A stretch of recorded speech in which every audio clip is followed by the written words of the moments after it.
इसी के चलते दिल्ली के मुख्यमंत्री अरविंद केजरीवाल की ओर से बिजली अधिकारियों के साथ मीटिंग की गई है, चर्चा की गई है, लेकिन साथ ही जो सियासत के गलियारे हैं उनमें भी चर्चा छिड़ चुकी है।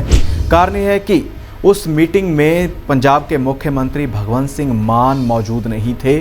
दिल्ली के मुख्यमंत्री अरविंद केजरीवाल ने अकेले ही बिजली निगम के अधिकारियों के साथ मुलाकात की है। उन्होंने कहा था कि जिसका डर था वही हो रहा है। सीधा निशाना उन्होंने पंजाब सरकार के ऊपर साधा है। बात की जाए नवजोत सिंह सिद्धू की तो उनका कहना है कि दिल्ली से रिमोट कंट्रोल से पंजाब सरकार चल रही है। आने वाले दिनों में धूल भरी आंधी चल सकती है, बूंदाबांदी हो सकती है।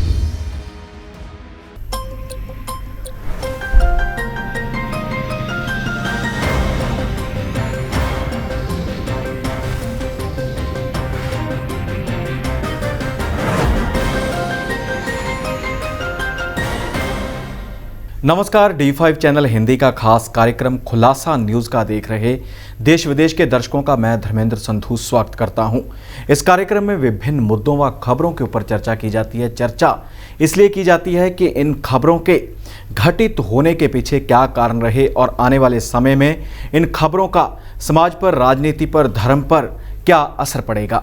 सो इसी के चलते शुरुआत करते हैं पंजाब सरकार से। पंजाब सरकार की बात की जाए तो पंजाब सरकार काफ़ी एक्शन में नज़र आ रही है। लोगों के साथ वादे काफ़ी किए थे, जिसके चलते अब निभाने का समय आ गया है। लोग उम्मीद लगाकर बैठे हैं। तो बात की जाए बिजली की तो बिजली 300 यूनिट तक सस्ती व फ्री देने की बात कही गई थी आम आदमी पार्टी की ओर से। इसी के चलते दिल्ली के मुख्यमंत्री अरविंद केजरीवाल की ओर से बिजली अधिकारियों के साथ मीटिंग की गई है, चर्चा की गई है, लेकिन साथ ही जो सियासत के गलियारे हैं उनमें भी चर्चा छिड़ चुकी है। कारण यह है कि उस मीटिंग में पंजाब के मुख्यमंत्री भगवंत सिंह मान मौजूद नहीं थे।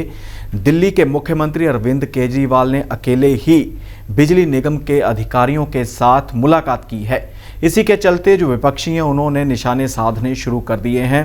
राजा वड़िंग हैं, पंजाब प्रदेश कांग्रेस कमेटी के नए प्रधान हैं, उन्होंने भी निशाना साधा है, ट्वीट किया है, तंज कसा है।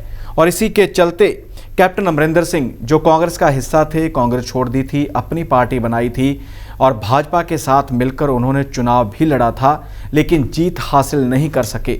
उन्होंने कहा था कि जिसका डर था वही हो रहा है। सीधा निशाना उन्होंने पंजाब सरकार के ऊपर साधा है। और इसी के साथ बात की जाए नवजोत सिंह सिद्धू की तो उनका कहना है कि दिल्ली से रिमोट कंट्रोल से पंजाब सरकार चल रही है।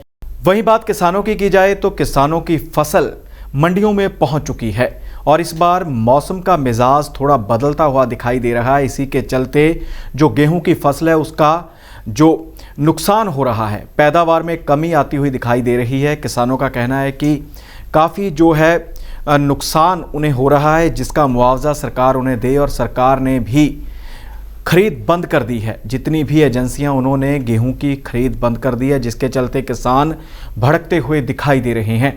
बता दें कि किसानों की फसल का जायज़ा लेने के लिए केंद्र की टीम भी पंजाब में आ रही है। भारत सरकार की ओर से 5 टीमें गठित की गई हैं जो जांच करेंगी कि किस प्रकार का गेहूं हुआ है, किस प्रकार की पैदावार हुई है। बता दें कि जो नमी की मात्रा है वो काफ़ी जो FCI की ओर से निर्धारित की गई थी उससे भी ज़्यादा सूख चुके हैं गेहूं के दाने। और बात की जाए 6% की तो 6% निर्धारित किया गया था FCI की ओर से जो निर्धारित की गई सीमा थी उससे भी 22% तक जो गेहूं की फसल है वो टूट चुकी है, उसके दाने सूख चुके हैं, उसमें मॉइस्चराइजर होता है वो बिल्कुल ख़त्म हो चुका है। और इसी के चलते किसान भी काफ़ी चिंतित हैं।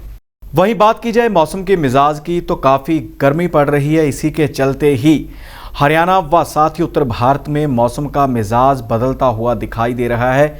आने वाले दिनों में धूल भरी आंधी चल सकती है, बूंदाबांदी हो सकती है। और कहा जा रहा है कि अगर ज़्यादा बारिश होती है, ज़्यादा बरसात होती है तो गेहूं की फसल को नुकसान तो होगा ही, साथ ही जो मौसमी सब्जियां हैं उनका भी नुकसान होगा। जो खेतों में अभी जिनकी बेल लगनी शुरू हो चुकी है उसके ऊपर भी इस आंधी का, इस बरसात का मौसम जो है वो काफ़ी कहर बरपा सकता है। इसी के चलते बात की जाए 13 से 17 अप्रैल की, तो 13 से 17 अप्रैल तक हरियाणा में आंधी आ सकती है, बारिश हो सकती है और हिमाचल में भी बारिश की संभावना बनती हुई दिखाई दे रही है। शिमला में पूरी तरह से बादल छाए हुए हैं और पंजाब में भी एक हवा का जो गुबार है, मिट्टी का गुबार, वो भरता हुआ दिखाई दे रहा है। दूर से देखने में लगता है कि बादल हैं, लेकिन आंधी चारों ओर आती हुई दिखाई दे रही है। संभावना जताई जा रही है कि पंजाब में भी आने वाले एक आध दिन में आंधी आ सकती है।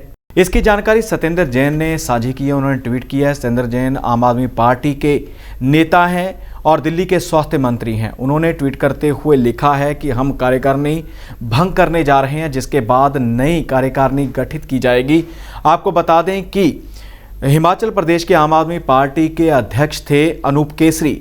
उन्होंने भाजपा का दामन थामा था और उनके बाद ही ममता श्री, जो महिला अध्यक्ष थी आम आदमी पार्टी की हिमाचल की, उन्होंने भी साथ ही भाजपा का दामन थाम लिया था, आम आदमी पार्टी से किनारा कर लिया था। इसके अलावा काफ़ी जो और दिग्गज नेता थे आम आदमी पार्टी के, वो भी भाजपा में शामिल हो चुके हैं। इससे पहले आम आदमी पार्टी की ओर से हिमाचल प्रदेश के मंडी में रोड शो किया गया था, जिसमें काफ़ी बड़ी संख्या में लोग पहुंचे थे, लोगों का समर्थन मिला था। लेकिन इसके बाद से ही लगातार भाजपा में जाते हुए दिखाई दे रहे हैं काफ़ी दिग्गज नेता। देखना होगा कि आने वाले चुनाव में, जो इसी साल में चुनाव हैं हिमाचल प्रदेश में विधानसभा के, उनके ऊपर इस फेरबदल का क्या असर पड़ता है। अगली खबर भी हिमाचल प्रदेश से जुड़ी हुई है। हिमाचल प्रदेश के मंडी में हादसा हुआ था। HRTC की बस पहाड़ी से टकराई थी, जिसके चलते नंद किशोर नामक ड्राइवर की मौत हुई थी और उसने जाते जाते 39 सवारियों को भी बचाया था। इसी कारण हिमाचल प्रदेश सरकार ने बड़ा फैसला किया है। नंद किशोर जो HRTC का ड्राइवर था, 2 साल पहले ही भर्ती हुआ था, उसकी धर्मपत्नी को सरकारी नौकरी दी है, जिसका नियुक्ति पत्र भी उन्हें सौंप दिया गया है। और जो वहाँ का कोटली बस स्टैंड है, वहाँ पर दर्जा 4 कर्मी के तौर पर उनकी धर्मपत्नी वो अपना कार्य करेंगी। उन्होंने अपना कार्यभार संभालना है ताकि परिवार का गुजारा चल सके। आपको बता दें कि हिमाचल प्रदेश के मंडी में ये हादसा हुआ था। HRTC की बस सवारियों से भरी हुई थी, तो इसी के चलते कहा जा रहा है कि तकनीकी खराबी आई थी, जिसके चलते बस का संतुलन खराब हुआ। लेकिन जो ड्राइवर था नंद किशोर, उसने अपनी सूझबूझ से सवारियों की जान बचाई थी और खुद की जान न्यौछावर कर दी थी। और हादसा जो हुआ था पंडोर डैम के पास हुआ था। अगली खबर भी हिमाचल प्रदेश से जुड़ी हुई सामने आ रही है। हिमाचल प्रदेश में माता के काफ़ी जो मंदिर हैं, इसी के चलते मां चिंतपूर्णी का मंदिर है 51 शक्ति पीठों में से एक माना जाता है।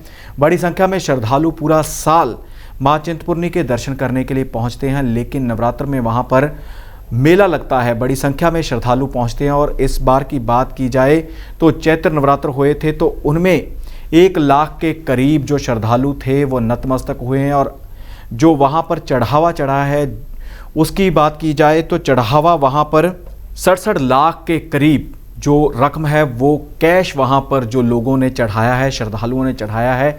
और सोने व चांदी की बात की जाए तो सोना 90 ग्राम के करीब सोना लोगों ने दान किया है, श्रद्धालुओं ने दान किया है। और साथ ही 3.5 किलो के करीब चांदी भी चढ़ाई गई है श्रद्धालुओं की ओर से। और मंदिर न्यास के जो अधिकारी हैं, उनकी मानी जाए तो 1 लाख से अधिक श्रद्धालु माता को अपना नतमस्तक होने के लिए, आशीर्वाद प्राप्त करने के लिए पहुंचे थे। खुलासा न्यूज़ का में फिलहाल इतना ही। नई खबरें लेकर फिर हाजिर होंगे। फिलहाल इजाज़त दीजिए। धन्यवाद।